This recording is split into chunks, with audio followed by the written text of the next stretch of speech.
So now we will see how this mechanism of action of these non-genotoxic carcinogens which are going to act on, that is mainly relevant to humans, right? Some mechanisms which are not considered which is relevant to the humans, but one such classical examples of this mechanism we can see here, which is not relevant to the humans, which includes liver cancers in rodents, which are caused mainly by the peroxisomal proliferations, and kidney tumors in case of male rats, which are mainly caused by the accumulation of alpha 2 microglobulin in the renal tubular cells, and even thyroid tumors in rodents, which are mainly caused by the agents which are going to disturb the hormonal balance of the mice and as well as the rats, because of the hormonal balance of these mice and rats, which leads to all kinds of this tumors, thyroid tumors as well as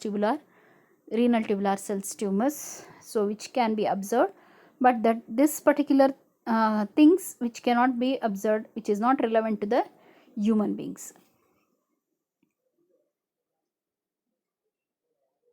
So if you see this tumors which we have seen in case of animals, what kind of tumors, that is tubular cell tumors as well as what is that because of the hormonal balance of the mice and rats, what thyroid tumors and all. So in the case of animal tests, only at higher dose levels in which there is also severe cytotoxicity in case of target tissues can be observed, right? So the animal strain which is used in the study, which is mainly known to be susceptible to that special type of tumors which are relevant to the humans, highly questionable this is. So how this is going to be relevant to the humans? So in addition, the metabolism of this chemical may differ between the different animal species, of course, and as well as human beings. Both are going to be, of course, in both the species, that is human beings as well as other species, the metabolism of these chemicals are going to differ depending upon the nature. We have already seen the mode of action. All these plays a very important role in the mechanism.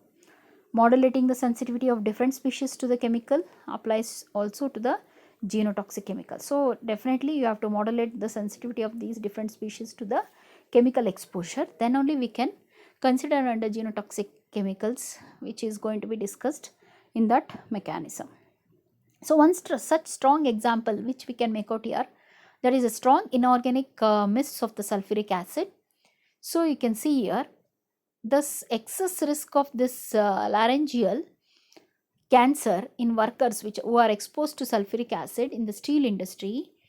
We can see the mechanism of action in case of this chronic irritation, that is resulting in the chronic irritation, and which further causes tissue injury to the respiratory tract, resulting in the reactive stimulation of growth and as well as promotion of the that is further proliferation, further leads to the cancerous cells, that is resulting in the formation of cancer. Air levels of this 3 to 4 mg per meter cube are irritating to the respiratory tract at lower exposure levels, that is 0.5 to 2 mg per meter cube. Only mild effects like sensation of this acidic taste in the mouth have been reported. So only we can observe here what they have done, conducted the experiment with respect to this strong sulfuric acid. They have seen only mild effects like sensation of this acidic taste in the mouth only can be sensed. So this exposure level of the sulfuric acid, which do not cause irritation, can be regarded to protect from the carcinogenicity.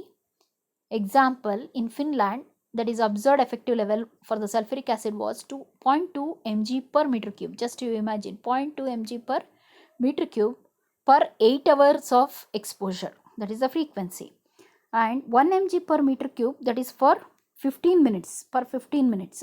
So this was the concentration what they have done while experimenting on the animals, exposing this particular sulfuric acid. So they have observed this particular concentration level which caused irritation further, which can be regarded to protect this from the carcinogenicity. Either they have avoided with respect to this affecting level to the which leads to the which further leads to carcinogenic or carcinogenicity.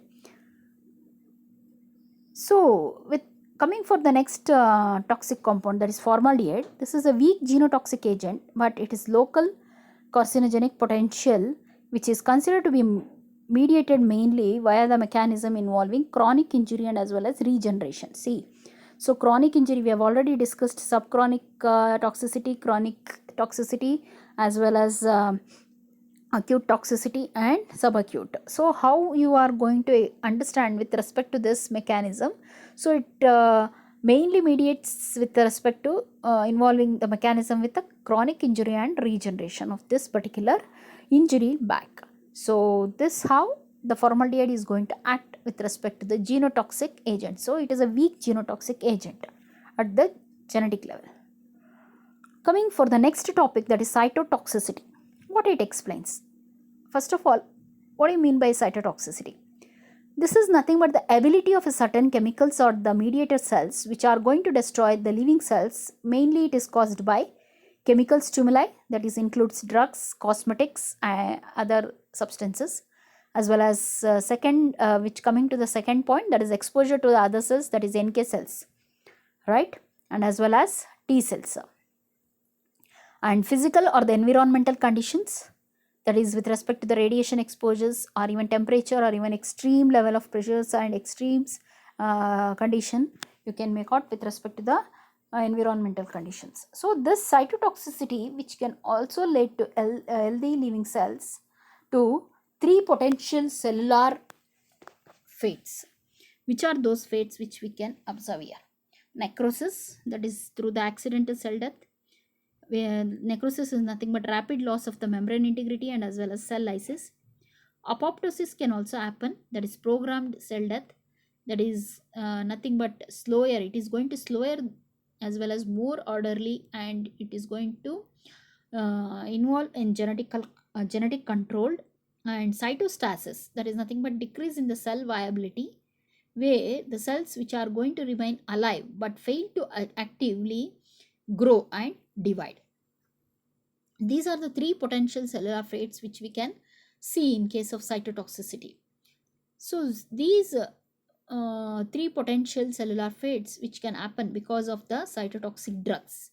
So these cytotoxic drugs which can inhibit cell division, and in this way it can also leads to the cancerous cells, further leads to the death of the cells. So these cytotoxic drugs which are mainly transported in the bloodstream throughout the body. So how this toxicity of the cytotoxic drugs which is going to transport into the bloodstream throughout the body means that they can present significant risk to those who are going to handle them. That is, exposure may also occur through the skin contacts and even skin absorption, inhalation procedures of aerosols. I have already discussed with respect to this inhalation, exposure of the toxicants in through various ways, and even drug particles, injection or needle stick injuries, which further resulting from the following activities. All these things can happen with, and it can enter into the bloodstream throughout the body, which can be very easily this cytotoxic drug can enter. So following activities, that is through the drug preparation and drug administration. So with these two ways only all these things can happen. So the only SACT drugs which we have already seen when we were discussing in few days back, all these kinds of drugs which is prescribed on the occasion by the GPS or cyclophosphamide, as well as azathioprin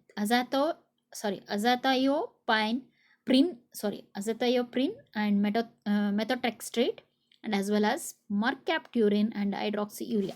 So how these drugs are going to act on this particular cells, and which leads to the further leads to the formation of the converting normal cells to the cancerous cells. So these alkylating drugs, it also includes anthracyclines and other cytotoxic antibiotics and antimetabolites, and even vinca alkaloids and etoposide, and as well as other anti-neoplastic drugs. All these drugs which you can come across in this particular cytotoxic drugs. So one such example which I have explained you here is hydrogen peroxide, which is going to be acting as a potent cytotoxic agent, which is very effective in causing cellular damage, and it is used in the possible treatment for certain tumors. So this hydrogen peroxide is highly reactive agent which can react under certain conditions with a variety of cellular components, where this hydrogen peroxide, which is having a high efficiency, further leading to the cell death. So this hydrogen peroxide can also causes necroptosis in 293 T cells at a concentration which mainly ranges from zero point 0.1 to 1.6 millimolar, where the concentration is lesser than 0.4 millimolar and a tendency to apoptosis, leads to the apoptosis. Primary cells which can also survive in hydrogen peroxide for 36 hours at a concentration of, that is less than or equal to 0.2 millimolar concentration. So you can make out the how this primary cells and as well as apoptotic cells which will have the potency to cope up with this high level of concentration of this hydrogen peroxide. So this much concentration of this hydrogen peroxide which will leads to variety of this particular acting as a very high reactive agent for the uh, high efficiency. It shows its high efficiency leading to the death of the cell. So you can see how this particular toxicogens can be tested, because which are all the methods which are used to test the toxicogens. So these testing methods are usually conducted in order, and also it includes unit testing as well as integration testings. These includes performance testing, security testing, usability and compatibility testings. So and other types of manual testings come if you come across black box testing, white box testing, system testing, integration testing and acceptance testing.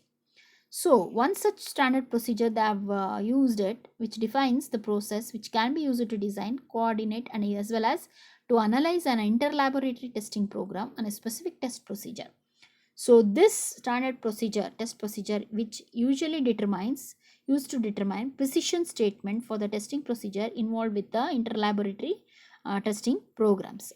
Many other factors are also includes determinants of the health, which includes socioeconomic status, birth weight, and as well as sex, genetics, diet, pathogens, smoking habits, and cultural activities, and as well as the environment.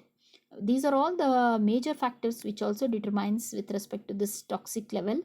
Toxic level can be diagnosed, or the methods which we can use. These are all the factors which plays a very important role in that particular testing program. So exposures to the environmental agents such as contribute to the aggregate efficiency or the effects of the other factors also, but the nature and the magnitude of this contribution are often debated.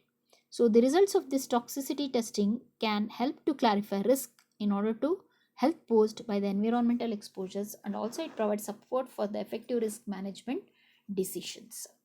So you can see here the toxicity testing requirements in order to evaluate effects on the human health often involves, first of all, it involves studies of the whole animals, typically maybe rat, maybe mice, maybe dogs and rabbits. These are all the experimental animals they have taken. Although other species also includes humans can be used. Exposures can range from short term to long term. That is, say short term, we have already discussed what do you mean by short term and long term exposures. For example, it is a short term is an hour, and for example long term may be 2 years or even more than 1 year, and be continuous or episodic or consisting of a single event, that is single dose exposure or the single event mechanism which we can come across, or it can be given at a episodic level, right? So the test may focus on a particular life stage, sex or the condition of the exposure. Even we have already discussed what are all the factors which plays a very important role in affecting influence the toxicity level. Thus these effects are going to be evaluated, which can be numerous and also include such diverse outcomes as subtle behavioral changes, impairment of the reproduction level. So all these changes, behavioral changes and reproduction level, which can be evaluated by this particular exposure of these toxicants to the normal, that is short term exposure or the long term exposure, and all other factors also plays a very important role in evaluating the effects of the human health. Thank you. So this completes your cytotoxicity and the methods to test, and as well as carcinogenicity. Now next class we will discuss with respect to liver toxicity and kidney toxicity and the heavy metal ions. Thank you.